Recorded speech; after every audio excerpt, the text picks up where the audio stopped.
World of Trouble, a Philadelphia Quaker family's journey through the American Revolution by Richard Godbeer. In A World of Trouble, Richard Godbeer retrieves the experience of a prominent Philadelphia Quaker during the tumultuous years of the American Revolution. He draws upon the substantial collection of papers left by Henry and Elizabeth Drinker, beginning with their marriage in 1761, and follows them over the next half-century. He captures their ambitions, uncertainties, confusion, losses, and ultimately their hope. Along the way, Godbeer sheds new light on Philadelphia under British occupation and the shifting meanings of allegiance and loyalty in times of crisis. He provides a window into the pursuit of economic opportunity, the management of dependent kin, and the supervision of household labor.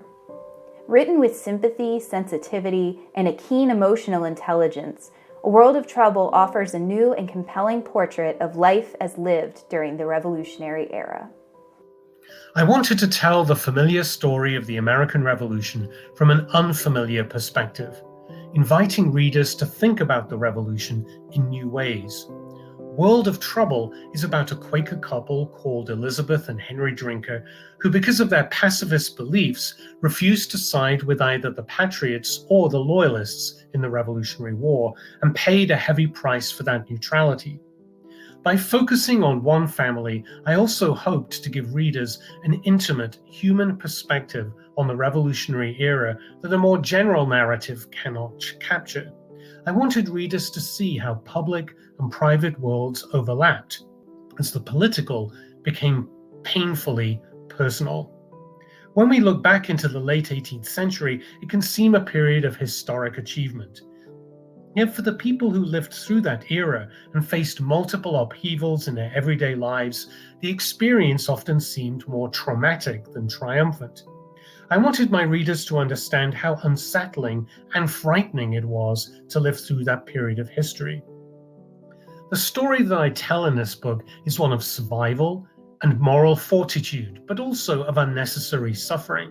So much of the suffering that took place during the Revolutionary era was due to people assuming that they knew what others believed, often incorrectly, and then demonizing those with different views.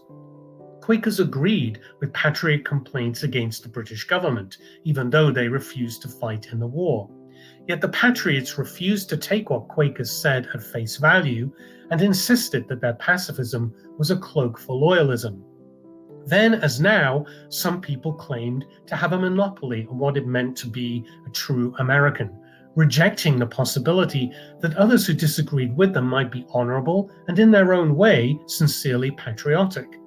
This story resonates powerfully with our situation today and provides a sobering reminder of what can happen when people listen only to their own fears and preconceptions instead of trying to understand what others actually believe and working to find common ground with them.